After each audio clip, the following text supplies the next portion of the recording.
बिस्मिल्लाहिर्रहमानिर्रहीम। अस्सलाम वालेकुम नाज़रीन, मैं अहमद फ़वाद हूँ। आप यूट्यूब चैनल देख रहे हैं। नाज़रीन, आज तारीख़ है 28 अक्टूबर और दिन है मंडे का। एक बहुत बड़ी ब्रेकिंग न्यूज़ के साथ आज की व्लॉग में आपकी खिदमत में हाजिर हुआ हूँ। चीफ़ जस्टिस याहिया आफरीदी और दीगर तमाम जजेस की जानिब से एक क्लियर मैसेज हुकूमत को पहुँचा दिया गया है कि जो प्लान है वो तो जस्टिस मंसूर अली शाह का ही चलेगा, और जिन लोगों ने जस्टिस मंसूर अली शाह को माइनस करने की कोशिश की है उन माइनस करने वालों के लिए एक बुरी खबर है। कुछ एक्सक्लूसिव तफसीलात आपके साथ शेयर करनी है। साथ ही साथ नाज़रीन, मुदाखलत करने वालों के हवाले से भी एक मैसेज है कि अब ये मुदाखलत नहीं चलेगी, और ये भी सुप्रीम कोर्ट ऑफ पाकिस्तान की जानिब से मुश्तरका तौर पर यह मैसेज आया है। ऐसा नहीं कि कुछ जजेस की जानिब से या चीफ़ जस्टिस की जानिब से। चीफ़ जस्टिस याहिया आफरीदी और दीगर जितने भी जजेस हैं, इन जजेस में जस्टिस अमीनुद्दीन खान और जस्टिस नईम अख्तर अफ़गान भी शामिल हैं। इस पर भी कुछ तफसीलात आपके साथ में शेयर करूंगा। और एक और जो बड़ी डेवलपमेंट हुई है वो इमरान खान साहब के हवाले से है। उनकी मुलाकात हुई है उनकी बहनों से, और 25 दिन बाद ये जो मुलाकात है ये हो रही है। इस पर भी कुछ तफसीलात आपके साथ शेयर करूंगा। वकला से भी इमरान खान साहब की मुलाकात हुई है, कुछ सुलह सफाई भी इमरान खान साहब ने करवाई है। कुछ एक्सक्लूसिव डिटेल्स आपके साथ मैंने शेयर करनी है। सबसे पहले तो जी आपको सुप्रीम कोर्ट ऑफ पाकिस्तान की तरफ लिए चलता हूं, क्योंकि नज़रें इस वक्त सुप्रीम कोर्ट ऑफ पाकिस्तान की तरफ है और चीफ जस्टिस याहिया आफरीदी साहब की तरफ हैं कि चीफ जस्टिस बनने के बाद वो क्या करते हैं और उनके इनिशियल कुछ फ़ैसले क्या होते हैं, क्योंकि उनके ये इनिशियल फ़ैसले ही आइंदा का लाहे अमल बताएंगे कि सुप्रीम कोर्ट ऑफ पाकिस्तान क्या करने जा रही है। तो पहला जो उन्होंने फ़ैसला किया, एक तो जस्टिस मंसूर और जस्टिस मुनीब को वापस कमेटी में उन्होंने शामिल किया और हुकूमत को शट अप कॉल दे दी कि जो आपने एक सदारती तरमीमी ऑर्डिनेंस लाया था और सुप्रीम कोर्ट में तकसीम करने की कोशिश की थी, तो ये प्लान मैं नहीं चलने दूंगा। और उसके बाद साथ ही फुल कोर्ट इजलास बुला लिया गया था। आज मंडे के रोज़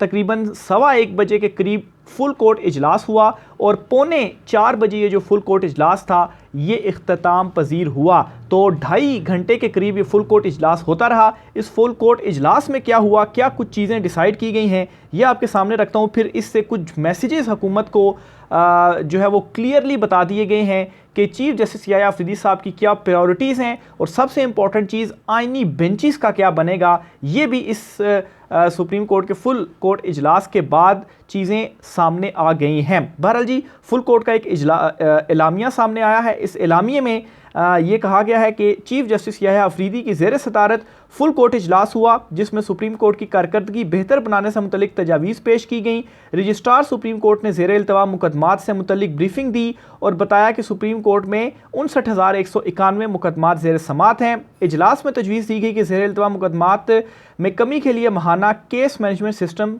प्लान पर अमल दरामद हो रहा है। जस्टिस मंसूर अली शाह ने 2023 में महाना केस मैनेजमेंट प्लान दिया था, जिस पर अमल दरामद के लिए जदीद टेक्नोलॉजी के इस्तेमाल पर इतफाक़ हुआ। इजलास में बताया गया कि सिविल और क्रिमिनल मुकदमात 2 या 3 रुकनी बेंच के सामने मुकर्रर हो रहे हैं। जस्टिस मंसूर अली शाह ने केस मैनेजमेंट सिस्टम से मुतल्लिक कुछ इजाफी तजावीज़ पेश की, जिसके मुताबिक केस मैनेजमेंट प्लान 1 माह के बाद 3 माह और 6 माह तक बढ़ाया जा सकता है। एलामिया के मुताबिक फुल कोर्ट इजलास 2 दिसंबर को दोबारा किया जाएगा, और आज के इजलास में जस्टिस मंसूर अली शाह उम्रे पर होने की वजह से वीडियो लिंक के ज़रिए वो शरीक हुए हैं। अब नाजरीन, एक तो इस इजलास के अंदर जो पॉइंट करने वाली बात है, ये जो एलामिया सुप्रीम कोर्ट की जानिब से जारी किया गया, जस्टिस मंसूर अली शाह साहब की जो पॉलिसीज़ थी उनको अहमियत दी गई, जस्टिस मंसूर अली शाह को अहमियत दी गई, और जस्टिस मंसूर अली शाह जो प्लान लेकर आए उस पर इम्प्लीमेंटेशन के लिए उन्होंने मज़ीद जो तजावीज़ थी वो दी, और केसेस की पेंडेंसी कम करने के लिए जो सिस्टम उन्होंने मुतारिफ़ किया उससे मुतल्लिक जो गुफ्तगू है वो हुई, और एलामिया में भी यही तमाम तर जो चीज़ें थी ये शामिल की गई। और फिर एक और बात ये कि जस्टिस मंसूर अली शाह इस इजलास में वीडियो लिंक के ज़रिए मौजूद थे, हालांकि वो उम्रे पर गए हुए हैं। तो एक बात तो इससे ये वाज़ेह होती है कि जस्टिस मंसूर अली शाह ने एक्सेप्ट किया हुआ है चीफ जस्टिस याहिया आफरीदी साहब को। जस्टिस मुनीब अख्तर इसमें मौजूद थे, उन्होंने भी किया, और दीगर तमाम जजेस भी मौजूद थे। तो एक बात क्लियर है कि तमाम जजेस जो हैं सुप्रीम कोर्ट में चीफ जस्टिस याहिया आफरीदी साहब की सदारत में तमाम मुत्तहिद हैं, उनके अंदर यूनिटी है। तो इसलिए जो ये हुकूमत कोशिशें कर रही थी कि अमीनुद्दीन खान आइनी बेंच के सरबराह हो, वो हो, ये हो, तो ये एक शटअप कॉल गई है कि हम सब एक हैं और सुप्रीम कोर्ट को तकसीम अब नहीं किया जा सकता। दूसरे नंबर पर जी जस्टिस मंसूर अली शाह साहब को माइनस करने वालों के लिए ये पैगाम है कि जस्टिस मंसूर अली शाह माइनस नहीं है, बल्कि अब भी अगर प्लान किसी का चल रहा है तो वो जस्टिस मंसूर अली शाह साहब का ही चल रहा है। और इस पूरी मीटिंग के अंदर अगर किसी एक शख्स का, बल्कि एक ही इस एलामिये के अंदर जिक्र है तो वो जस्टिस मंसूर अली शाह का है कि उन्होंने ये किया, उन्होंने ये किया, उन्होंने ये प्लान दिया और उनके प्लान के ऊपर दोबारा ऐसे जायज़ा लिया जाएगा, उन्होंने ये तजावीज़ दी। तो जस्टिस मंसूर अली शाह इस फुल कोर्ट इजलास को आप यूँ समझें कि एक तरह से लीड कर रहे थे। सारी डिस्कशन उन्हीं की हवाले से जो है वो इस एलामिये के अंदर हुई। तो एक मैसेज ये भी है उनके लिए जिन्होंने जस्टिस मंसूर को माइनस किया कि वो माइनस नहीं होंगे। और ये चीफ जस्टिस याह्या अफरीदी साहब ने पहले ही दिन वाजे कर दिया था जब जस्टिस मंसूर और जस्टिस मुनीब को वापस उन्होंने प्रैक्टिस एंड प्रोसीजर कमेटी जो है उसमें शामिल किया था। फिर इसके साथ इसमें एक और मैसेज जो है वो भी क्लियर किया गया है कि इस एलामिये के अंदर आईनी बेंचेस से मुतल्लिक कहीं भी जिक्र नहीं किया गया।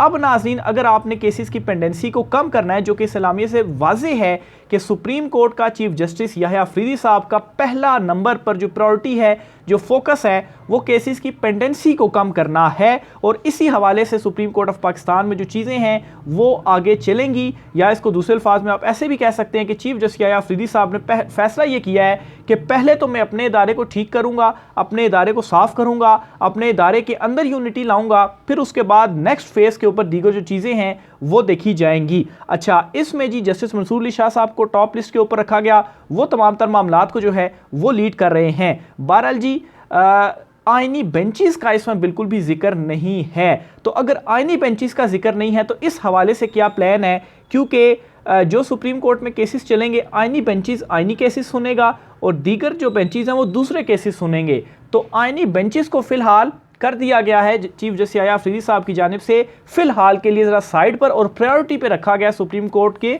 पेंडेंसी को कम करने वाले मामलात। और इसकी एक और भी आपको ख़बर में देता चलूँ इस हवाले से कि चीफ जस्टिस याह्या अफरीदी साहब ने सुप्रीम जुडिशल कौंसिल का भी इजलास बुलाया, एटीसी अदालतों से मुतल्लिक भी इजलास जो है वो बुलाया, फुल कोर्ट भी इजलास बुलाया, लेकिन सुप्रीम जुडिशल कमीशन का इजलास नहीं बुलाया जिसने ये आईनी बेंच बनाना है। तो ये भी हुकूमत को क्लियर मैसेज है कि ये जो आप कह रहे हैं कि फलाना हो जाएगा, अब देखें ना राना सनाउल्लाह क्या मज़ाका खेज़ बयान दे रहे हैं, कहते हैं कि जस्टिस मंसूर और जस्टिस मुनीब मुस्ताफ़ी हो जाएं, वो बेंच का हिस्सा ना बने क्योंकि वो मुतनाज़े हैं, और जस्टिस याह्या अफरीदी अगर इस बेंच का हिस्सा बने तो वो मुतनाज़े हो जाएंगे।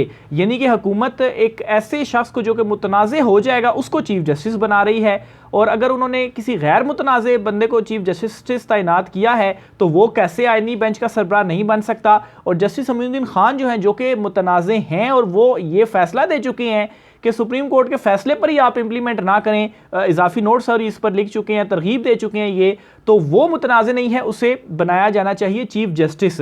तो हुकूमत इस वक्त क्यों बौखलाई गई है, ये इनिशियल कुछ इकदामात हैं चीफ जस्टिस याह्या अफरीदी साहब के, जिसकी वजह से हुकूमत बौखला गई है कि हमने तो ये फैसला गलत कर दिया। और एक दफ़ा सुप्रीम कोर्ट में यूनिटी हो गई तो इसका मतलब क्या है कि आईनी बेंच जो बनेगा इसमें जो 3 सीनियर जजेस और एक चीफ जस्टिस याह्या अफरीदी होंगे, उनका वोट एक होगा, और अददी अक्सरियत जो कि हुकूमत समझ रही है कि उनके पास ज़्यादा है, और जस्टिस अमीनुद्दीन खान या बार या इधर उधर वज़ीर कानून, अटॉर्नी जनरल वगैरह वोट कर देंगे, तो ऐसा नहीं होने जा रहा।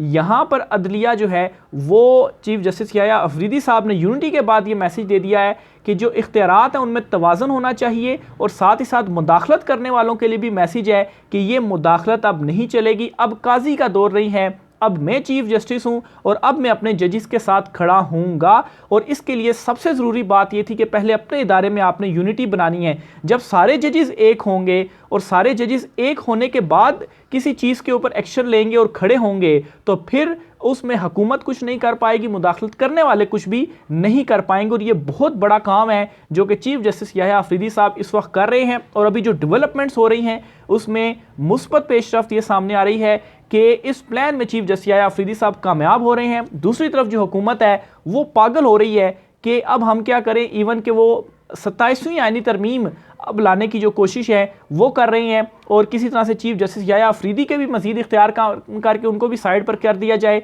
या इस तरह से कर दिया जाए कि आईनी जो बेंच है वो भी पार्लिमानी कमेटी डिसाइड करेगी और हम अपने मर्जी से हुकूमत जो है वो बेंचेस बनाएगी। तो इस पर भी ये जो एलामिया है, ये शटअप कॉल है कि आपकी मर्जी से कोई बेंच नहीं बनेगा, और अगर बना तो फिर सुप्रीम कोर्ट ऑफ पाकिस्तान जो है माफ़ कीजिएगा, फिर सुप्रीम कोर्ट ऑफ पाकिस्तान जो है वो सारे एक है, और एक होकर जब आपको जवाब मिलेगा तो फिर उसका आप मुकाबला नहीं कर पाएंगे, क्योंकि अभी तक जो सुप्रीम कोर्ट में डिवीज़न थी काजी साहब के टाइम पर, तो उससे फ़ायदा उठाते हुए हुकूमत ने चीज़ें की, और काजी साहब जो थे वो जिस तरह से सहूलतकारी बज़ाहिर हुकूमत को फराहम करते रहे, तो इसी वजह से तो ये सारी चीज़ें करने में हुकूमत कामयाब हुई। तो एक तो जी ये क्लियर मैसेज चला गया। इसके अलावा जी सुप्रीम कोर्ट ऑफ पाकिस्तान में एक और बड़ी जो डेवलपमेंट है वो ये हुई है कि सिकंदर सुल्तान राजा जो हैं उनके अगेंस्ट तौहीन अदालत की दरख्वास्त दायर कर दी गई है।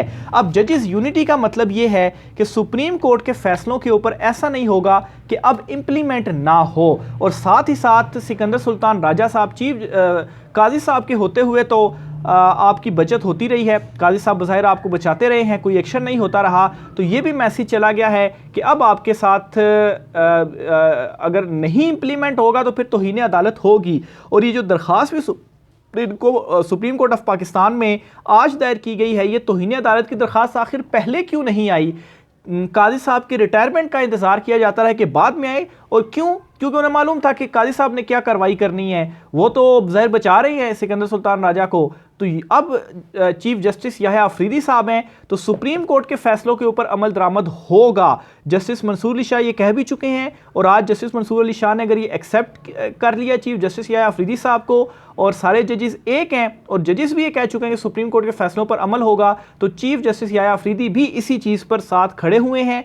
और जो है वो ओवरलैपिंग के हवाले से वो अपनी पहली ही तकरीर में बता चुके हैं। तो सिकंदर सुल्तान राजा के अगेंस्ट जो दरख्वास्त है वो आ चुकी है। मखसूस नशिस्तों का फैसला, पीटीआई की इलेक्शन कमीशन के खिलाफ तौहीन अदालत की दरख्वास्त सुप्रीम कोर्ट में दायर जो है वो कर दी गई है। ये सलमान अकरम राजा की जानिब से दायर की गई है, और इलेक्शन कमीशन मेंबरान को फरीक बनाया गया है, और इलेक्शन कमीशन को फौरी फैसले पर अमल दरामद का हुक्म दिया जाए, ये इसमें इस्तदा की गई है। कमीशन मेंबरान के खिलाफ तौहीन अदालत की कार्रवाई की जाए, फरीकैन को अदालती फैसले पर अमल दरामद करने की भी हिदायत की जाए। अब इसमें मेंबरान कौन है? Chief election commissioner Sikandar Sultan Raja और दीगर जो 4 सूबाई मेंबरान होते हैं, उनमें भी ज़राए से ये इतलात हैं सामने कि कुछ मेंबरान ने तो कहा था कि फैसले पर इम्प्लीमेंट हो, तो जो खड़े रहे और फैसले पर इम्प्लीमेंट नहीं किया, तो फिर उनके खिलाफ जो तौहीन अदालत का मामला है ये सुप्रीम कोर्ट ऑफ पाकिस्तान में खुल चुका है। तो चीफ जस्टिस याह्या अफरीदी साहब का आज पहला वर्किंग डे था मंडे का, और पहले ही वर्किंग डे में ये बड़ी डेवलपमेंट्स हैं जो कि सामने आई हैं। इसी तरह से जी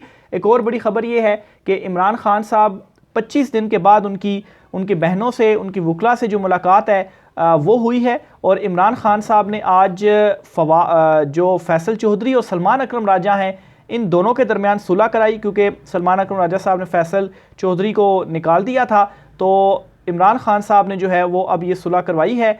और ज़रा ये बता रहे हैं कि फैसल चौधरी से जब मुलाकात की तो उन्हें इमरान खान साहब ने पहले गले लगाया, और फिर उन्हें ये हिदायत भी की कि ठीक है अभी मामला ख़त्म करें और सुलह करें, और साथ ही साथ ये कहा कि फवाद चौधरी को कहो कि हमारी पार्टी जो है इनके रहनुमाओं के हवाले से बयानबाजी वो बंद कर दें, और जो मुख्तलिफ टॉप शोज़ पे बैठ के वो गुफ्तगू कर रहे होते हैं रहनुमाओं के हवाले से, इसको वो ख़त्म करें। और ये मैसेज भी दे दिया, और फिर इसके फ़ौरी बाद जो फैसल चौधरी उन्होंने एक ट्वीट भी की, और उन्होंने कहा कि फवाद साहब, चौधरी साहब, और आगे एक स्माइली सी बनाई और उस पर ज़िप लगा दी के, या वो उंगली रख दी कि खामोश, आपने अब जो खामोशी है वो इख्तियार करनी है। एग्जैक्टली क्या हुआ जी आपके साथ शेयर करते हैं, खबर आपके सामने पढ़ देता हूँ मैं। पाकिस्तान तहरीक इंसाफ के बानी चेयरमैन इमरान खान ने साबिक वफाकी वज़ीर फवाद चौधरी को लीडरशिप और पार्टी के ख़िलाफ़ बयानबाजी ना करने का पैगाम भेज दिया। साबिक वज़ीर-ए-आज़म इमरान खान ने अडयाला जेल में मुलाकात के दौरान सेक्रेटरी जनरल पीटीआई सलमान अकरम राजा और फैसल चौधरी एडवोकेट के दरमियान सुलह करवा दी, जिसके बाद फैसल चौधरी को दोबारा लीगल टीम में शामिल जो है वो कर लिया गया है। इमरान खान ने फैसल चौधरी को दोबारा लीगल टीम में शामिल करते हुए इन्हें पार्टी की पॉलिसी के मुताबिक चलने की जो हिदायत है वो भी कर दी है। इसके अलावा ये भी कहा है कि आप अपने भाई साबिक वफाकी वज़ीर फवाद चौधरी को पीटीआई की मौजूदा लीडरशिप और पार्टी के खिलाफ बयानबाजी से रोकने का भी जो पैगाम है वो दे दें। तो ये नाज़रीन आज कुछ आम तरीन तफसीलात थी, राय का इज़हार कीजिएगा। आज की व्लॉग से इतना ही, इजाज़त दीजिए, अल्लाह हाफिज़।